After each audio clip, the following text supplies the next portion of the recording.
हरिओम। नमस्कार मित्रों, प्रणाम। पुनः आपका स्वागत करता हूँ श्री शिव शक्ति आध्यात्मिक चैनल पर। मित्रों, आज जो हमारी चर्चा का विषय है वह है चतुर्थेश अर्थात चतुर्थ भाव के स्वामी के बारे में। जन्म कुंडली खोलेंगे, पहला, दूसरा, तीसरा, चौथा, ये चतुर्थ भाव है। इस भाव के बारे में आज जानकारी प्राप्त करेंगे, अर्थात इस भाव के स्वामी के बारे में। इस भाव में जो भी अंक आपका लिखा होगा, 1, 2, 3, 4, जो भी अंक लिखा होगा, तो उस राशि का जो स्वामी होता है, उस राशि का स्वामी जिस भाव में होगा, तो ऐसे जातक के बारे में आज वार्तालाप करेंगे। स्वामी के बारे आपका पता है, जैसे यहाँ पे 4 लिखा है तो यहाँ पे चतुर्थेश जो हमारा होगा वो है चंद्रमा।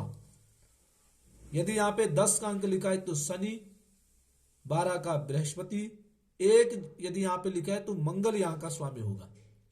इस प्रकार से आप अपनी अपनी जन्म कुंडलियों में देख करके गणना कर सकते हैं।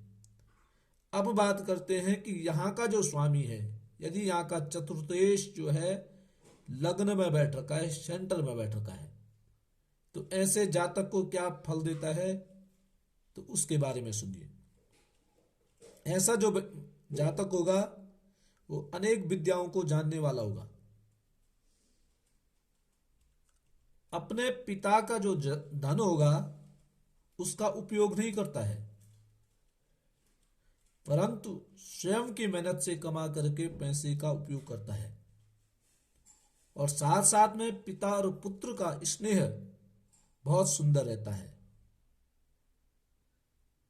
ऐसा व्यक्ति कभी कभी देखा जाता है कि ये पितृ पक्ष वालों को उनसे वैर भी करता है और पिता के नाम को प्रसिद्धि प्राप्त कराता है। माता से सुख की प्राप्ति होती है और पिता का नाम विख्यात कराता है। यदि यहाँ का स्वामी चतुर्थेश द्वितीय भाव में बैठा हुआ है तो पिता का पालन करने वाला होता है, लक्ष्मीवान होता है, सर्व संपत्ति उसके पास होती है। यदि यही चतुर्थेश तृतीय भाव में विराजमान है तो ऐसा थोड़ा सा पिता के लिए कष्टप्रद होता है। पिता से इसकी बहुत अच्छी बनती नहीं है। यही चतुर्थेश यदि चतुर्थ भाव में ही बैठा है तो अपने पिताजी, राजा, स्वामी, इन सब का मान करता है और इनसे लाभ भी प्राप्त करता है। ज्ञानी होता, मानी होता है और माता से सुख प्राप्त करता है। यही चतुर्थेश यदि पंचम भाव में बैठा हुआ है तो ऐसा दीर्घायु होता है, अच्छी संतान वाला होता है, अच्छी ज्ञान और भगवान विष्णु का भक्त भी ऐसा व्यक्ति कहलाता है। यदि चतुर्थ भाव का स्वामी षष्ठम भाव में, छठवें भाव में बैठा हुआ है तो ये भी थोड़ा सा पिता के धन का नाशक हो जाता है, पिता से वैर करने लग जाता है। यदि चतुर्थेश यदि सप्तम भाव में बैठा हुआ है, पाप ग्रह है, तो थोड़ा सा अशुभ होता है। परंतु यदि शुभ ग्रह है तो एक कुल दीपक ऐसा व्यक्ति होता है, बहुत सारी विद्या का ज्ञाता और अपने धन का प्रचार प्रसार करने वाला होता है। यदि यही चतुर्थेश अष्टम भाव में बैठा हुआ है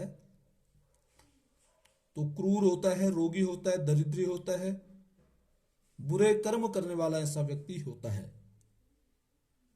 यदि यही चतुर्थेश नवम भाव में विराजमान है तो ऐसा व्यक्ति धार्मिक, सत्संगी, अनेक विद्याओं को मानने वाला, जानने वाला होता है। यही चतुर्थेश यदि दसम भाव में विराजमान है तो ऐसा व्यक्ति अपने माँ बाप की तो सेवा करता ही है। यदि क्रूर ग्रह पाप ग्रह है तो ये माता पिता से दूर हो जाता है। यदि चतुर्थेश यदि एकादश भाव में विराजमान है, धर्म करने वाला सत्कर्मी पिता का भक्त दीर्घायु होता है और प्रदेश में दूर देश जाकर के धन का एकत्रित करता है। यही चतुर्थेश यदि द्वादश भाव में 12वें भाव में है तो ऐसा व्यक्ति का जीवन बड़ा कष्टमयी चलता है। दुर्व्यसन आदि इत्यादि में इसका जीवन व्यतीत होता है। तो मित्रों, ये सूक्ष्म जानकारी मैंने चतुर्थेश के बारे में आपको दी है।